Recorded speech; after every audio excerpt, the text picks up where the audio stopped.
Hi everyone, and good morning for those in the U.S. Eastern Time, and good afternoon and good evening for those scattered around the Earth. My name is Helen Zhen. I'm the director of events at HESA, Harvard Extension Student Association. It is with great honor and pleasure to welcome Professor Mary Sullivan Walsh to give us a professor spotlight on her full course, the Advanced Fiction Novel Writing in Young Adult and Middle Grade. And Professor Mary Sullivan Walsh is the author of Dear Blue Sky, a middle grade novel for which she won the Chautauqua Literary and the Scientific Circle Award. Her other novel includes Stay and Ship Sooner, and she is the ghostwritten for the Beacon Street Girls series. She is also the recipient of a Massachusetts Cultural Council grant for literary, a Rona Jeff Foundation Award, and a Sam Bartow Award. She was chosen as one of the Boulder's original new voices. She teaches at Harvard Extension School and Harvard Summer School and lives in Cambridge, Massachusetts with her husband and their 4 children. Now, please please join me in welcoming Professor Mary Sullivan Walsh to introduce her course. Thank you so much, Helen. What a lovely introduction, and thank you to Danielle for setting this up. I just want to make sure I can share my screen. And just so everybody knows, I am going to just give you a basic intro to my course on this PowerPoint that I made just for this. And I want to make sure it is on and I'm good to go. But if you have questions, you can put them in the chat, or I'm fine with people just, asking a question. So feel free to jump in anytime. I'm going to share my screen.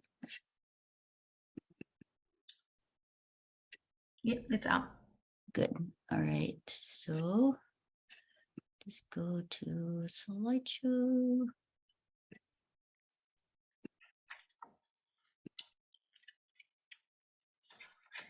All right. So if you are thinking about writing for the middle grade young adult audience, it is an exciting, magical, fantastical, deep, dark, terrifying, wonderful, and real place to be. And I have seen some of my students in this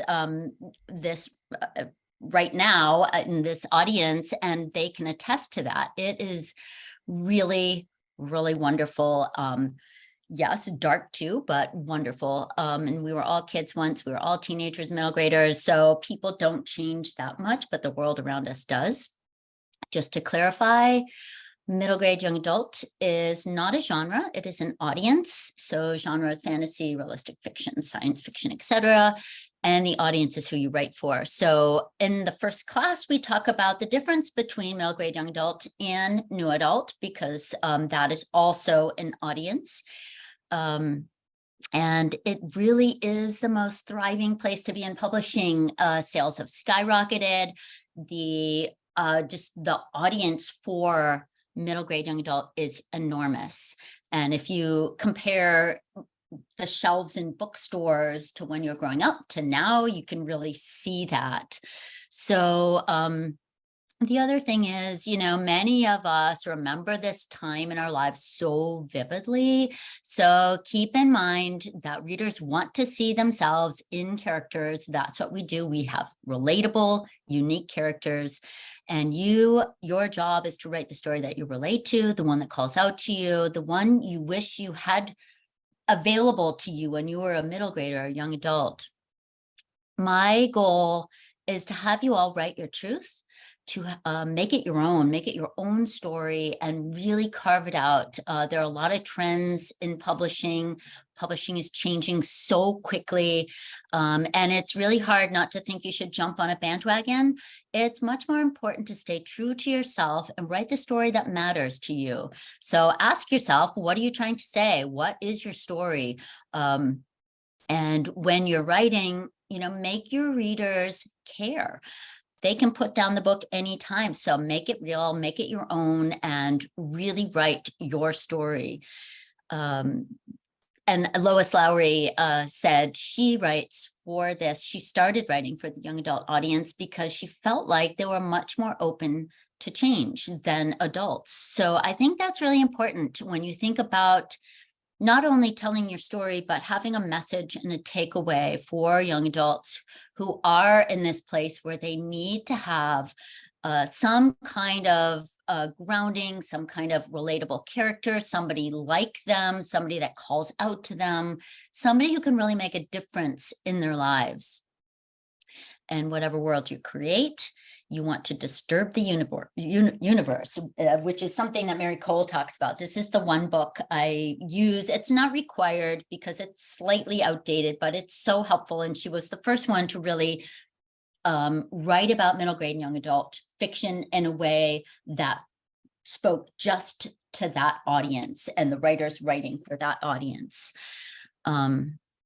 All right, I'm going to move on. So do I dare disturb the universe, which is from the love song of J. Alfred Prufrock. Do I dare disturb the universe? In a minute, there's time for decisions and revisions, which a minute will reverse.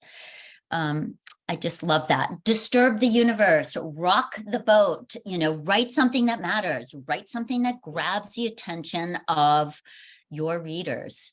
And I also, want to make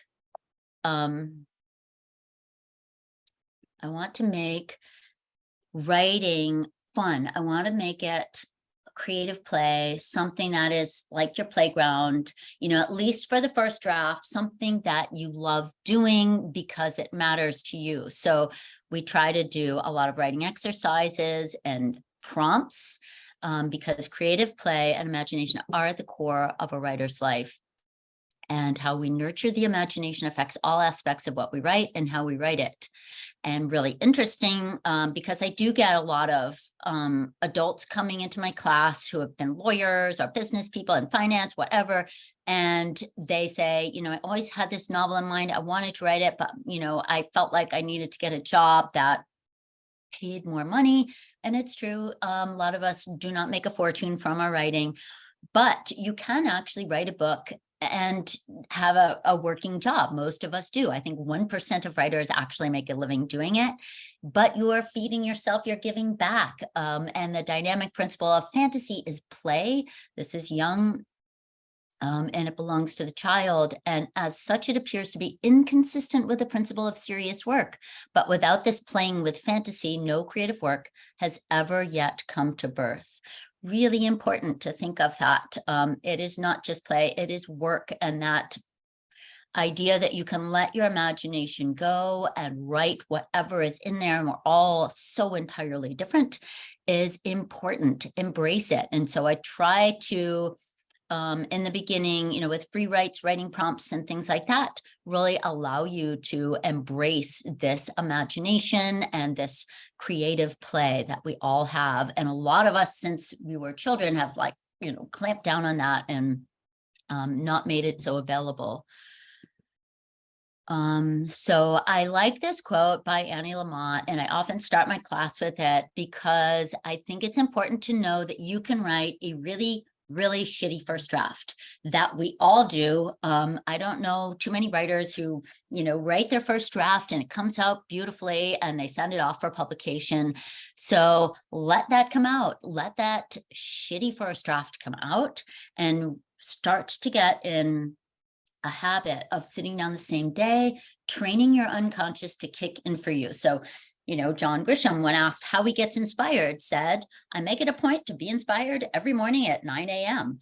Yeah, so your job is to train yourself to be inspired and to set these habits in place. We also talk about writing habits the first day, because so much of it is sitting down and doing the writing. And you can't really do anything until you have the words on the page. And then you can actually craft, sculpt, and really get your words in beautiful shape.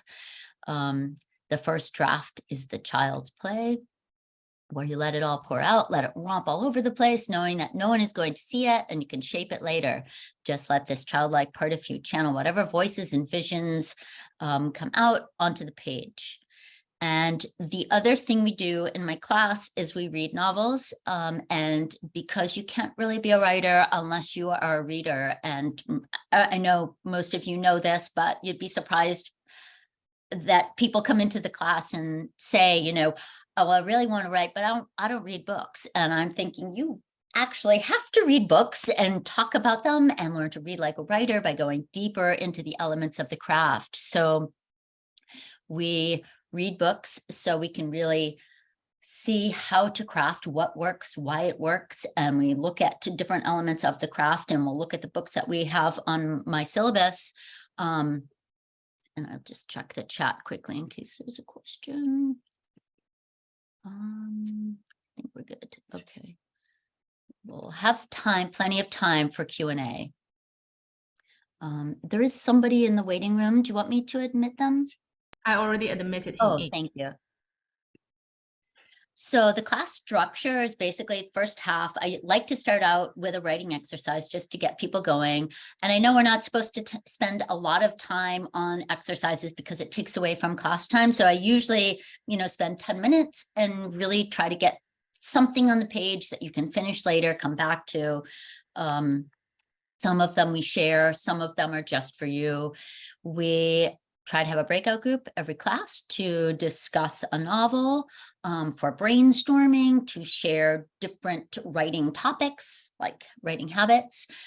We always have a group discussion on the novels, and we have a craft lesson, not every class, but some classes, which are basically just to kind of structure, go over the basic elements of character, plot, setting, and, point of view is tricky because most of you have your point of view set, but that comes into play also. And then we talk about revision in the last part of it, and we do a lot on revision. So second half of the class is a writing workshop discussion. So we do 2 rounds in my class. It's pretty intensive, but with a 14-week class, it is actually very doable. And you're up twice, and the first round is with the whole class as a discussion. I encourage everybody to talk, but I don't, force everybody to say something if they don't want, or if they feel like everything's been said. The second round, and for each round, everybody in the class writes feedback for that writer.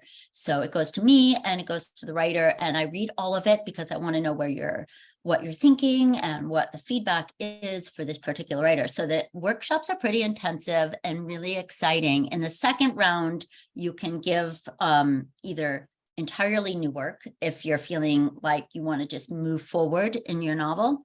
You can also give revised work or a combination of both. And then I split the groups into 2, and it's way more writer directed then, and the writer will ask very specific questions about what they want answered. And they're basically going to lead the workshop in a way that works for them. Where in the first round, I ask them not to say anything until everybody's spoken, just so they can hear it, not explain, but just take everything in. And of course, in a writing workshop, we try to, I try to enforce support, trust. We're all here to become better readers and writers. I want everybody to be specific, constructive, supportive. Writers should be greedy for all suggestions. It doesn't mean you have to take them. Try not to defend. If 6 people are saying the same thing, yeah, you probably want to pay attention. But most of my students leave with like a small writing group, which is so exciting. Some of them have been together literally for 8 years. And I just saw some of these writers at a gathering in my backyard. And that to me is so, so great, because your writing group, you're writing for the same audience, you're familiar with each other's work, you will hold each other accountable, you will have some support, you have trust already. So it is so important. And yeah, my goal is to build community in the classroom and outside of the classroom, because I have a gathering every year, and I'm going to continue that as a tradition during the residency week. Guest speaker, we have Mary Cole on board, and she's come for the last few years. She has a ton of experience in editing and publishing and writing, and is so helpful. So we have one guest speaker. So I'm not going to go over all of this, but I can send it to anybody who wants it. I can just send it out after. I'll put my contact info in here. You can also email me if you don't want to ask a question during this presentation, or if you want to take this PowerPoint, just read it over. These are just the kind of general background on who you're looking for if you're writing for middle grade.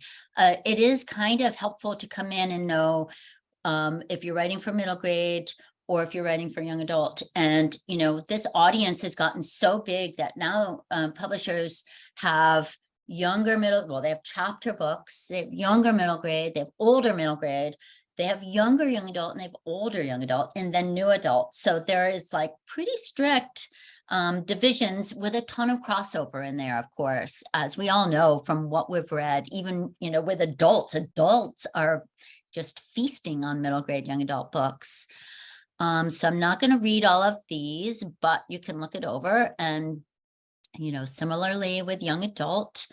Oh, and just so you know, the books here. So we read Booked, which is a novel in verse. We read in this next class, I've changed it up a little bit. So I'm going to give middle graders the option of reading The Absolutely True Diary of a Part-Time Indian, or I'm going to give them the option of reading a young adult book for the third book we read. The other one is The Giver, is one we read when we talk about setting. When we talk about character, we talk about The Hate You Give. When we talk about plot, we talk about The Hunger Games, which is just masterful in its plot. We look at the plot structure in that. And then the last night at the Telegraph Club is the new one I've added for people who want a specific protagonist and also writing for young adult audience. In this book, it's gotten so many awards. It also is an historic novel. Some of you are writing historic novels, so that one would be important for you to take a look at. So yeah, basically younger young adult, older young adult, these are general parameters for what to expect. Of course, it's all comes back to what Somerset Maugham said, which is that there are 3 rules to writing the novel. Unfortunately, no one knows what they are. So yeah, there are, general guidelines here, but there are no strict rules for middle grade young adults. So there's, Hugo Cabret at 10,000 words, and there's Harry Potter at 200,000 words. But these are the basics, the kind of averages. New adult for audiences 18 plus. So, a lot of college ages are in there, 18 adult to 20s generally. So elements of the craft, when we talk about character, we really want to know what your character wants. Stakes must be high in middle grade young adult. The plot moves a little quicker than adult fiction. So we really try to advance character, advance plot. Think about your stakes externally and internally. So ideally working together. And we go over characteristics of a fully realized middle grade young adult protagonist. So we start with character because character really is the portal to your story. And it matters so much that we care about your character, we're invested in your character, and that whatever the inciting incident is, it's something that makes us care and will set up that want and make us need to know more. So we'll keep turning the pages. The plot, is really interesting because everybody has a different way of looking at plot and structure. So we go over a lot of different graphs. Mary Cole has a traditional and emotional graph, which is basically the external stakes and the internal stakes working together. And then we have a lot of other ones that are very specific, like Save the Cat, the 3-act plot, or we have, very traditional basic plot, a timeline. I mean, I have had students write maps across their ceiling, use index cards on their window, make an accordion of their plot. It is really up to you what works. Every writer is so different. And I know writers who can't plot. So I don't force anybody to plot, but I do find it helpful. And, even when I'm writing, I generally write about 75 pages, 90 pages in, and I realize, okay, this is what I'm doing here. This is my story. And then I go back and I plot out because it's really helpful. And it's helpful to keep it ongoing and to just add as you get ideas, think about scenes, think about possibly moving scenes and shifting things around. This plot graph over here was one of my students from, I think she used Scrivener there, color-coded with internal and external threads of 2 different characters. And, you know, to put pictures in there, to put different little obstacles and objects and symbolism that she added just to help her as she plotted out her narrative. So that is also, you know, an option. Grammarly, Scrivener, fantastic plot graphs, especially if you're super organized and like color coding and that sort of thing. Yeah, your story has to be a good date because your reader can stop anytime. So think about that. And especially with middle grade young adult, because they have this particular bullshit detector that says, nope, not reading anymore. They can shut the book anytime. They are on it. So you have to really make them invested, make it matter. Setting, we look at the giver. We review characteristics of a well-realized setting in detail. I'm not going to go over all of that, of course. And revision. So we do a lot with revision. We go into groups to kind of highlight conflict. I mean, I have had writers who, you know, they just are so invested in their particular character that they don't want to put them in any dangerous situations for very long, but you need to make your character struggle. So we have conflict groups to heighten conflict, heighten stakes. We have different revision exercises. We have spitballing, which is basically like throwing out ideas, brainstorming, and it's so helpful to get new ideas, to take yourself in directions you didn't even think about. So we spend a lot of time on revision and try to kind of add a lot of sensory details and then cut back to the bone.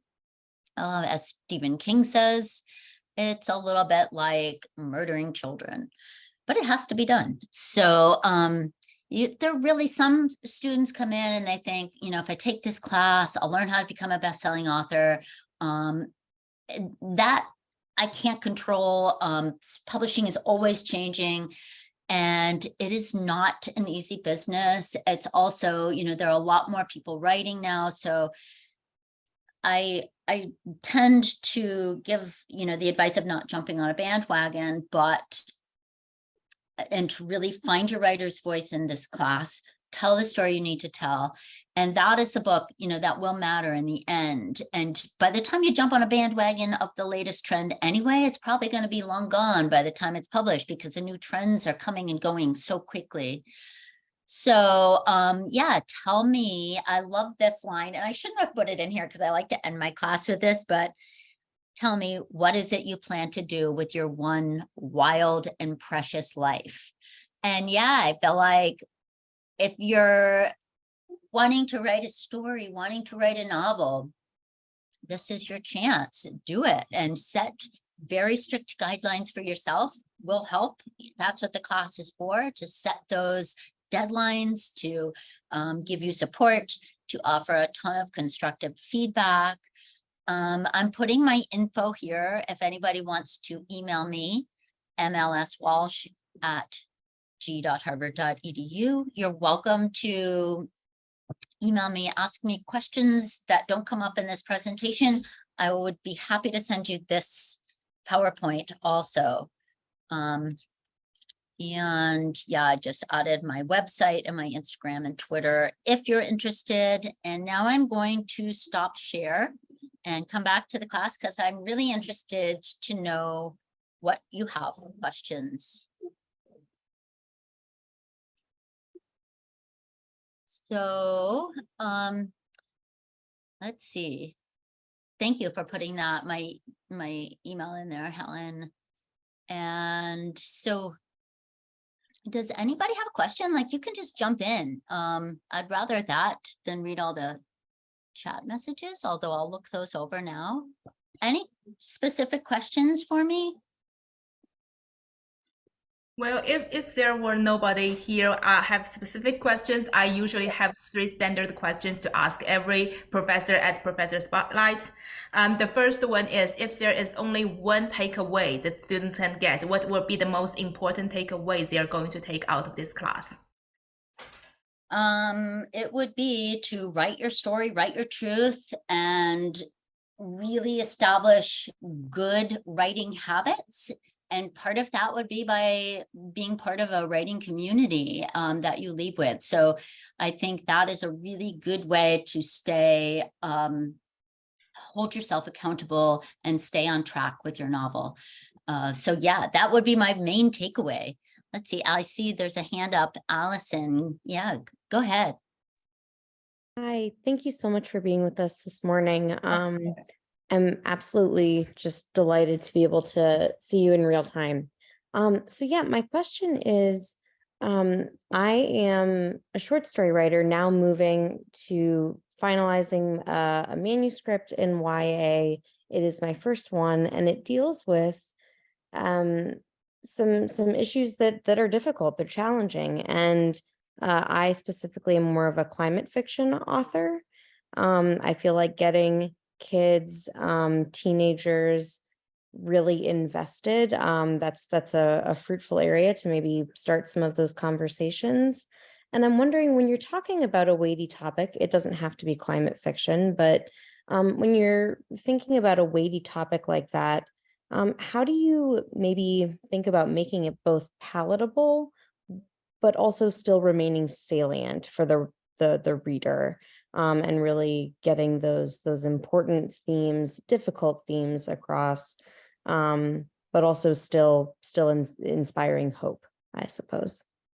Yes, that's a really good question, and I'm glad you asked it. So climate fiction, yeah, what could be more important?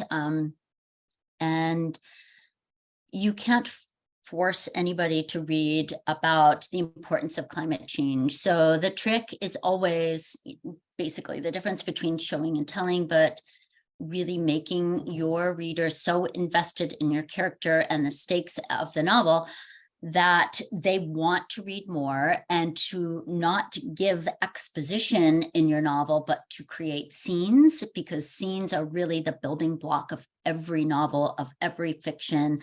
And so those scenes have to be impactful in a way that kids recognize the message, but you're not forcing it on them. So I've had a lot of students write about climate change, and they use dystopian fiction to do this, and it is really powerful. So they basically create whole worlds.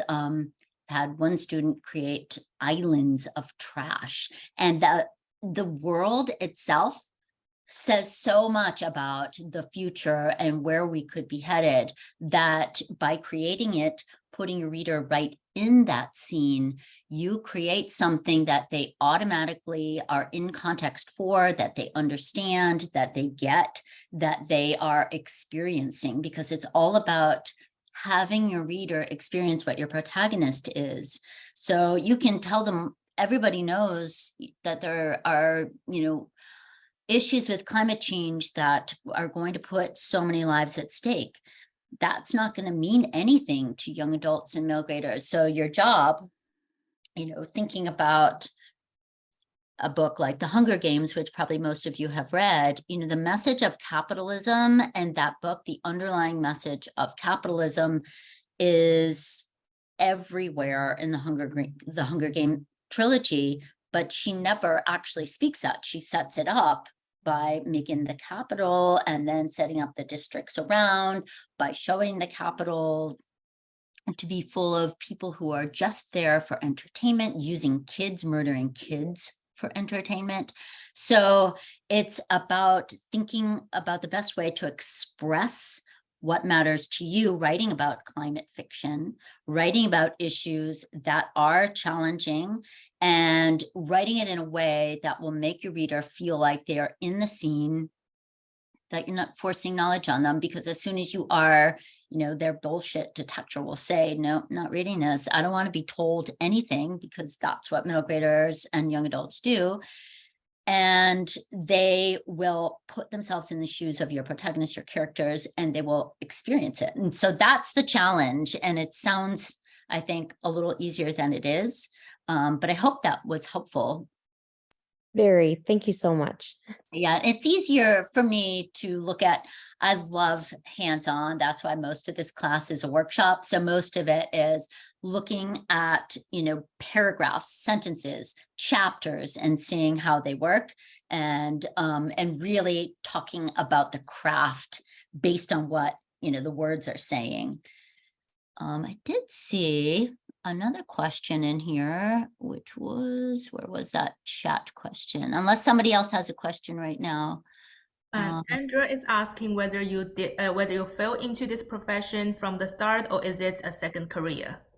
No, really interesting. I went to UC Berkeley to be a veterinarian, and I got in the sciences there, and I thought, I really like my literature classes so much more than chemistry. So I switched and I minored in creative writing, had, Robert Pinsky and August Kleinteller and Tom Gunn, and, so many inspiring professors that changed the course of my life.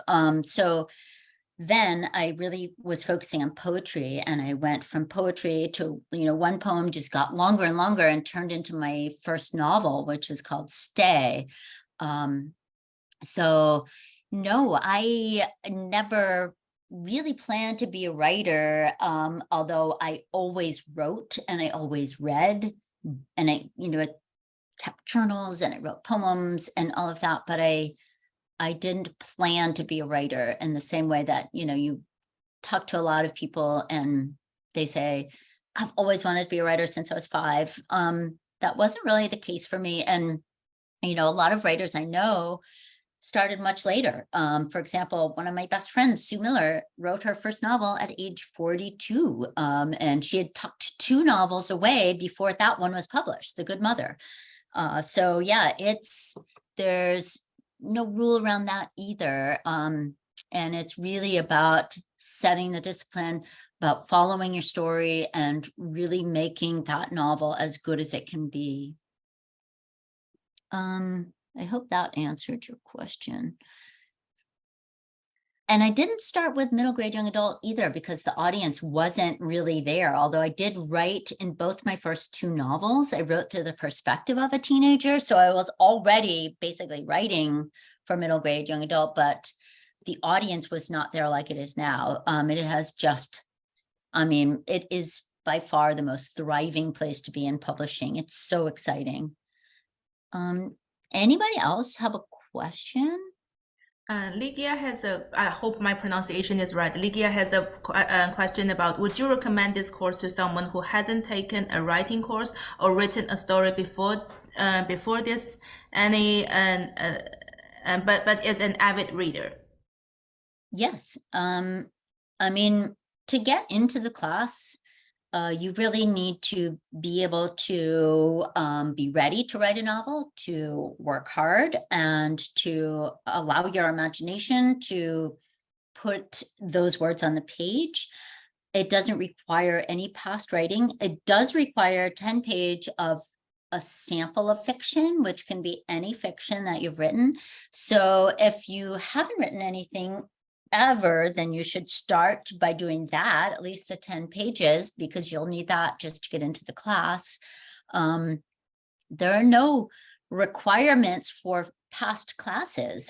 Some people, and the interesting thing is that there are so many different levels in this class that some people haven't started their novels.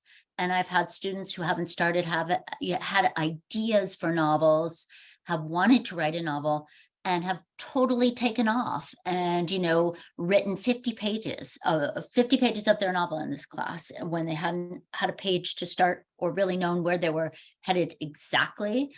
And then I've had students who have come in with, already full novels. And I've had published students. So it varies quite a bit. Most of the students have written some, but it's not required by any means. I usually would ask, what advice would you give to students to succeed in this class? And we have certainly covered a lot of the same topics. Anything that you want to specifically emphasize on? So to succeed, I think you need to do the work. It is, I mean, I think it's all doable. It's once a week, but you know, there is a lot of work. So you have to be ready for that. You have to read your peers' stories and write feedback on those 2 a week.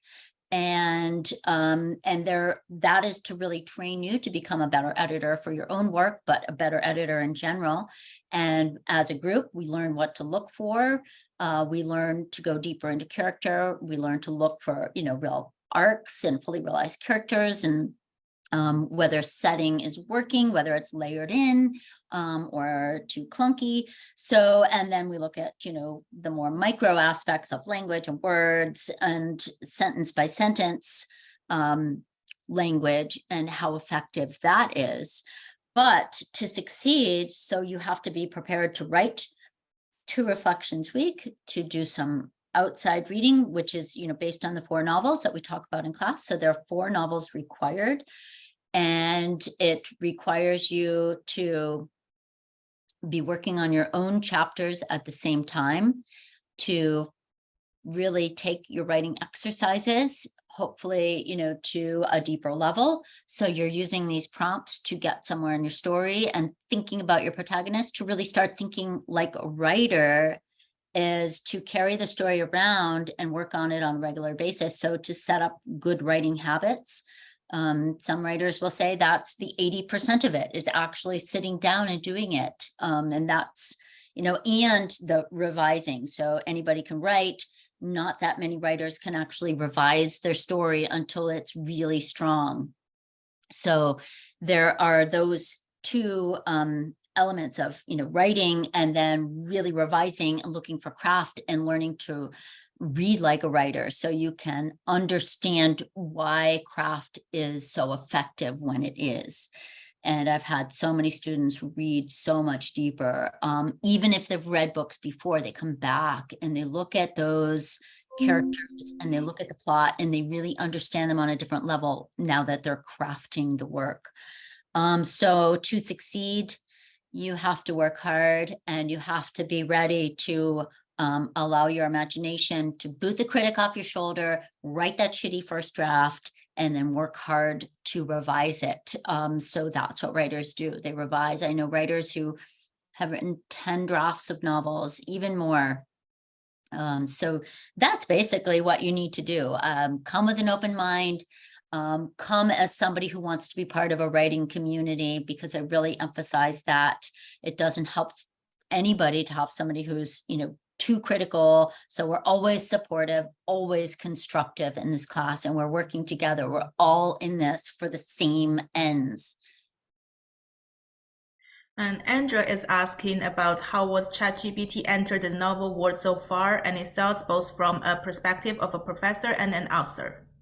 Oh yeah, I missed the chat GTP conversation this morning that I'm going to come back to when I get that link. But well, first of all, we consider it in this program almost like plagiarism. And I've had so many discussions with people. I do find chat to be useful in some ways. If you're a doctor, for example, and you need to write a lot of reports, then yeah, chat's great. In this class for writing creative fiction, I just don't see the point of anybody using chat. I mean, that's not going to allow you to get your creative input and your imagination. One thing chat does not have is empathy or feeling or anything that really makes us, you know, a unique human being. And the other thing it's doing is it's gathering kind of basic stereotypes from all the literature out there, which can be another problem for people who have put their literature out there.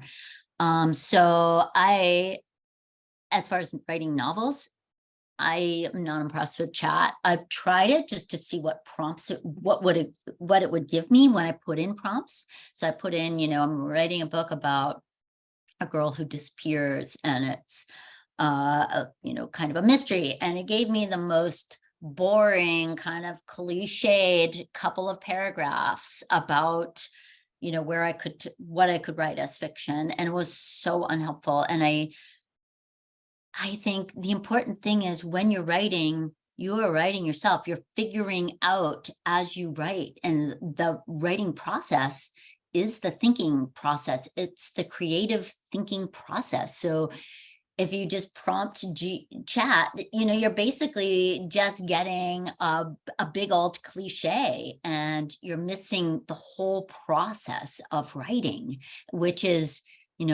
using your imagination, crafting, sculpting. It's like taking the art out of it. So yeah, for me, there's no point in chat. And it's also like, it is considered like plagiarism, according to Harvard Extension School guidelines. So we are not using it. And I think, does that answer your question, Andrea or Andra?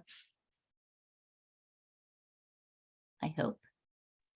Yes, thank you, Professor. I'm very curious about using it for, I guess, creativity, and not that I'm a writer, I'm just curious on the topic in general. Thank you. Oh, yeah. So do I think purpley prose might be our defense against AI generated content? Interesting. It could be. I think that's a really interesting question. The only problem, is you think of your precious darlings, when prose gets too purple, it's sort of like, that's when you really have to cut to the bone and pare down. And especially middle grade young adult fiction, there's not tons of room for purple prose or description. One element, we always have a balance of description, and that includes character and setting, interiority, so where your character is at internally, action and dialogue. So we always have a balance of the four, but with middle grade young adult, the action really does move a little quicker. And that's one of the first things my editor told me when I published my first official middle grade book called Dear Blue Sky. She did two things. She took out a lot of the excess description. She took out a lot of scenes with grown-ups, just cut, gone, goodbye, and really streamlined it. So it was more fluid, and it read in a way that middle graders, young adult would read. So yeah, I think you're right. It is a defense, absolutely. And yet it doesn't still have a place in writing middle grade young adult fiction. So I hope that answers your question, Alex. Yes, thank you, Professor. Yes. And speaking of Dear Blue Sky, and according to Times, it's the New York Times spoke very highly of that novel, and the heroine come to realize parents have problems of their own that sometimes get in the way of their registering, let alone helping to fix the challenges their children confront. That's definitely something middle grade and the young adult can relate. And so that alludes to my last question, that usually I would ask for the professor's recommendation on books to read, films to watch, and I know in this particular case there are already a lot. So may I ask you, Professor Walsh, what is your favorite, your personal favorite middle grade or young adult novel? Ooh, that's a really good question. It's so interesting because, my favorite authors are Cormac McCarthy and Emily Dickinson. And so those, and they're so different too as writers. Of course, Emily Dickinson, the poet, and Cormac McCarthy writes, about landscapes and, the Wild West in such a mythical way, but his language is just gorgeous. I really lately have been reading a lot of novels in verse.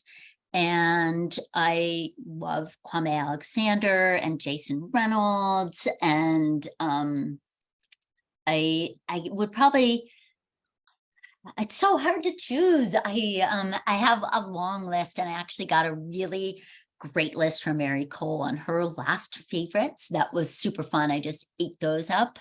But my favorite, it's just so hard, but I would probably say Jason Reynolds, Kwame Alexander, and because I feel like they write, it feels so real. You identify with the character. For example, one of the novels in verse we read in this class, Booked, I was teaching just, for fun during COVID to my son's 5th grade class. It was like a book group kind of thing. And the main character is 12, and I said, okay, so guys, this guy's he's pretty smart, he's pretty funny, he's a good athlete, you know, he's likable. Do you guys relate to him? Do you know anybody like him? And the character, you know, he's young Black boy, and the class that I was teaching to, you know, couldn't have been more diverse as far as who was represented. Every single kid in that class put his hand up, or their hand up. Girls too felt like, yeah, that's like me. That character is just like me. And, you know, to have a character relate to so many different readers is so extraordinary. Girls, boys, you know, all these different backgrounds, and even kids who didn't like sports, even though this was about soccer. So I think that's such a talent. And Jason Reynolds, I love his prose and his novels in verse both, and he's so real and so good at what he does, and he just relates to kids. So talk about, you know, writing something that is experienced and not told. He's brilliant at it, and kids just eat him up too. They love his books. He spends a ton of time going to classrooms in inner cities, going to prisons to talk to youths in detention centers. He didn't even start writing or reading until he was 17. He said he learned everything about what he knew then about writing from listening to hip hop. So there's a real sense of rhythm and music and reality and hardcore reality. And he writes about things that matter, things that that stay with kids, I think, for a long time. So yes, I also, you know, I love so many authors. I could make a list and send those. I don't want to take up all the time in case people have more questions, but I'd be happy to make a list and send that out.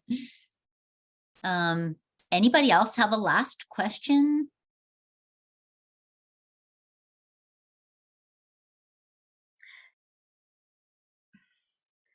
How can a writer tell if an idea has legs to carry a series? A really good idea. A question for, you know, what's coming with this idea. So can a writer tell? So Mary Cole's advice, and that's a really hard one because a lot of people want to write a series, especially chapter books make fantastic series for kids. They like to follow the same character, especially if they find that character really relatable.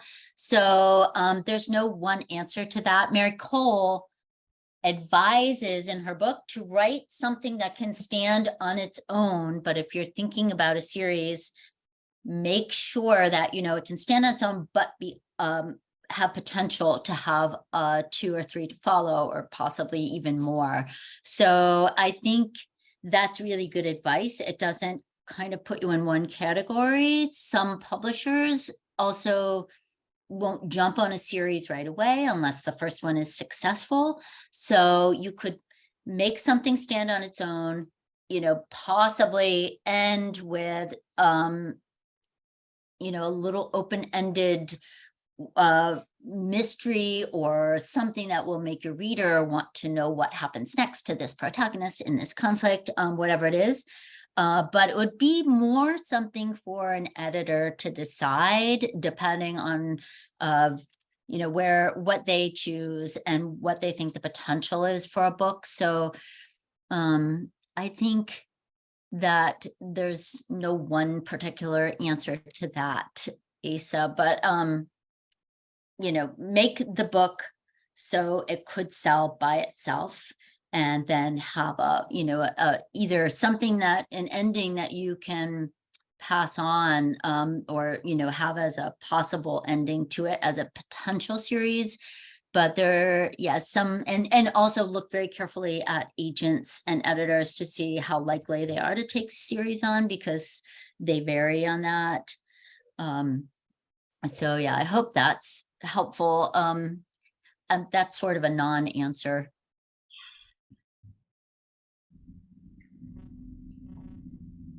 Anybody else? Last question?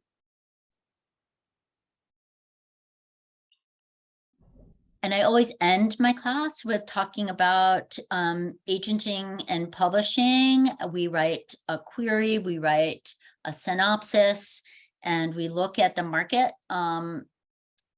And so, you know, when you're leaving, what you can do if you want to take that next step, what you can, where you can look for agents, how you can kind of systemize looking for an agent, what your possibilities are as far as, you know, finding an agent or looking at smaller presses that don't require an agent or self-publishing.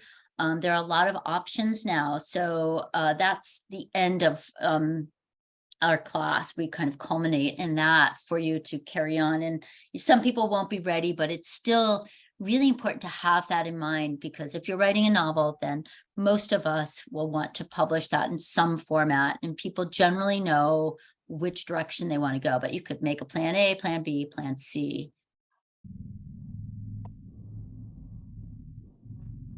Anything else? If there is no more questions, thank you again, Professor Walsh, for your time, and for the rest, for all the participants. Thank you very much for being here and joining us today. We will publish the recording on our social medias, and so be sure to follow HESA on all social medias. We plan to have more professor spotlights coming in the next academic year, and we sincerely hope that we can welcome Professor Walsh back for the next round. Thank you all so much for being here. I really appreciate it. And feel free to reach out, email me or send a message. I'd love to continue a conversation if you have a specific question in mind or something that wasn't answered in this presentation. So take good care and happy rest of your summer, everybody.